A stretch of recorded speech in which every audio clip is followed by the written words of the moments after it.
I'd like to start with really acknowledging the visionary steps Dr. Sitaram has taken. Sir, very few private institutions really think in terms of making such investments to really drive the innovation engine of the nation.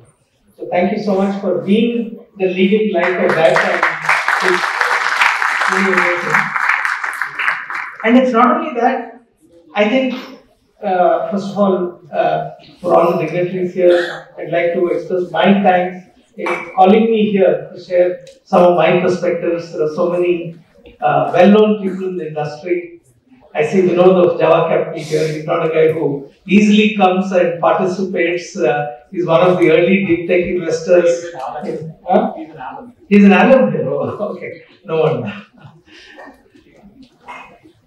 I do see a major transition which has happened over the years.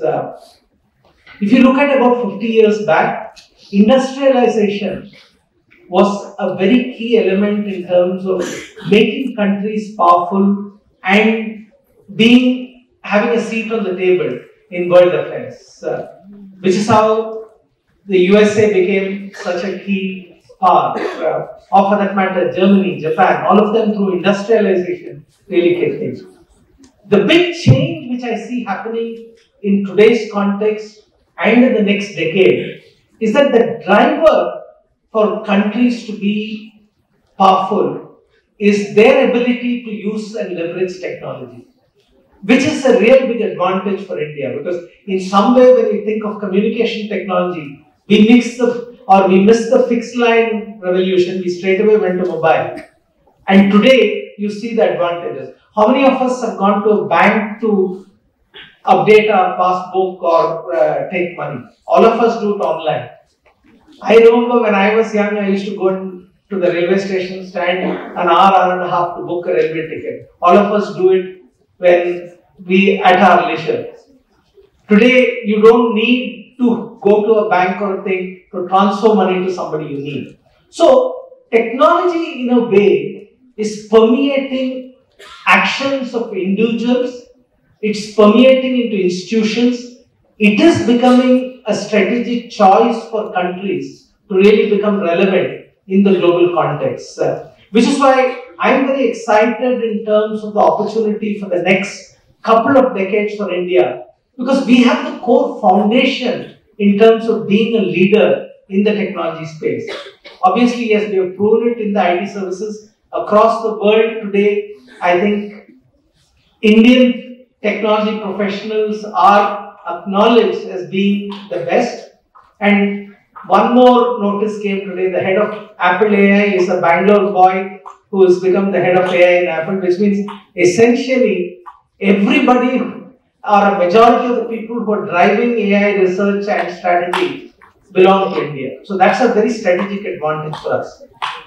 But trying to execute on that strategic advantage, thinking that in 10-15 years we'll become a leader in that space is not the job of the government alone. I think it needs to be a joint partnership of government.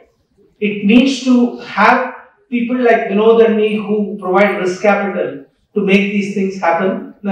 And it needs visionary leaders like Dr. Sitaraman to really make this happen. And that's the stage at which we are in. If you ask me really, have we progressed on that? I think we're very early in the stage. There are very few people who invest money into creating infrastructures like what you have for Reward. And most of them think in terms of short-term gains. Because at the end of the day, the strategic capability of the country is going to depend in terms of how you're going to continuously innovate on technology. Then you need people to take bold steps, like what Evolve has done, to create innovation. And we have enough of a market, because at the end of the day, a country with 1.4 billion people, you have a market internally itself. It's only the risk capital needs to be provided to innovate in the context of what are the problems which you're solving and how does it become a good thing. So in some way, I think we are starting off on the right note, but like Samartha said, in startups execution, we need to sort of accelerate and be impatient about it. I think the next decade we need to be impatient of driving innovation and really trying to become technology leaders in many areas. And already I can see it happening. I know many of you may not be aware that in an area like space tech, where we probably started 50 years after US and many of the big powers, today India is the third largest in terms of technology and depth in the space tech space. And you find extremely innovative companies. There's a company in Chennai which is innovating on launch rockets where potentially the rockets can be reused. There's another company in Bangalore which has already launched a constellation of 8 low orbit satellites to get satellite data and convert that into commercially usable thing. So clearly there are areas where the country is already in a way taking the path of leadership. We have started on the semicon journey just about recently. Potentially, we could become a global leader in what I call custom chips, which meet very specific application. Because semiconductor as an essential component of every appliance or any use which you do, it is going to become a part of your washing machine, it's going to become a part of any appliance which you use. And becoming leaders in custom chips is essentially a way in which we gain leadership. So the opportunities are clearly there. Now, assuming if the opportunities are there, and like I mentioned earlier, the government clearly is supporting it a lot. They did announce in the last budget a 1 lakh crore fund for local R&D, and already they've started thinking in terms of how they deploy it. Potentially they could invest in funds like us or Java Capital or many of those for really doing that job. So the government is doing the job. Private and people who are interested in enlarging the ecosystem like World is also emerging. IIT Chennai again has a huge research park where they have delivered, I would say, world-leading type of innovative products and services. What we need is clearly the next stage in terms of having an ambition to really service the world. By nature and culturally, we are very low-key people. Even if we have a great service or a product, we tend to undersell it. We tend to not be ambitious about it. I think this is a period where, as people who are leading the charge in some of these niche technologies, we need to be ambitious and think of ourselves as people who will create global opportunities. I think that's really what I would urge the startups which are a part of it. Yes, you could build your product and service in the Indian context, but think global. How do you really sort of expand the nature of your market, not just in India, but you think of the globe as a market, and really start building the organization and the key initiatives which you want to make the organization successful. Think of it at a global scale. But in doing that, is it going to be a slam dunk type of journey? Are you going to all the time achieve success? That doesn't happen. The stats which Samartha shared with you, I think are real. In fact, there's a book by a person called Daley Thompson who wrote about startup. He says 1 in 20,000 startups become an IPO company. In fact, in the last 8 or 12 weeks, if you've seen, in India, there are about 12 startups which went public. As we speak today, one of our Karnataka companies called Aegis, which is in the aircraft component manufacturing, Arvind Mulgiri, who is an extremely good entrepreneur. He's going IPO today. And he's 1 in 20,000 companies which is going IPO. So, there is going to be failures because probably maybe your product market fit is not well established, or you're not being innovative enough in terms of your go-to-market approaches.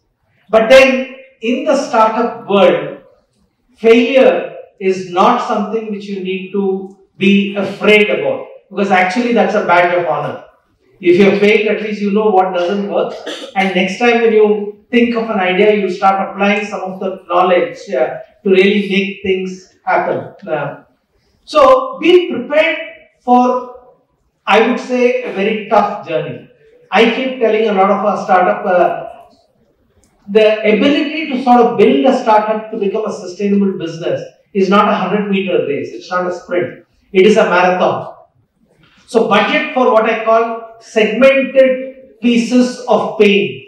Because I don't know how many of you know this in terms of marathon runners. Many times I think their mind tells them saying, hey, you know what, you have to stop. You can't take it. But their ability to be resilient and sort of remove that thought from their mind enables them to complete a marathon. Which is similar even in the startup. You will get into situations where you'll almost have your heart telling you saying, I can't take this. Let me just stop now. But the ability to go through those challenges, the ability to manage near-death experiences and come out of it is what will make you and your organization much more stronger. So think of it as really a long-term effort. Think of it as building a temple, not necessarily a slot machine to make some money. Because if you're in a startup and an idea just to say, I'll build some valuation and make some money, honestly, don't even do a startup. It's the wrong reason why you need to do a startup. Do a startup because you're solving a real problem of the customer. Many times we encourage entrepreneurs whom we fund to state in 3 sentences or less than 25 words, what is the problem you're solving? Why should the customer buy it in an urgent manner? Because if a customer says, okay, I'll keep playing with you, it looks nice, but I'll buy after 2 years, you're not going to survive those 2 years. So is there a real problem which you're solving? Is there an urgency to buy? And are you really ensuring that the customer is going to achieve success based in terms of using your product? So be objective about it. Sometimes you may not have the right solution. Have the guts to say, you know what, I think the idea which I really backed is not the right one. So let me just close it and move on. Because a lot of us don't have that sense of what I would call fairness or I think to tell ourselves saying we made a wrong decision. So the need for a startup is to be resilient. It's important to be objective in assessing your product or service and take a call.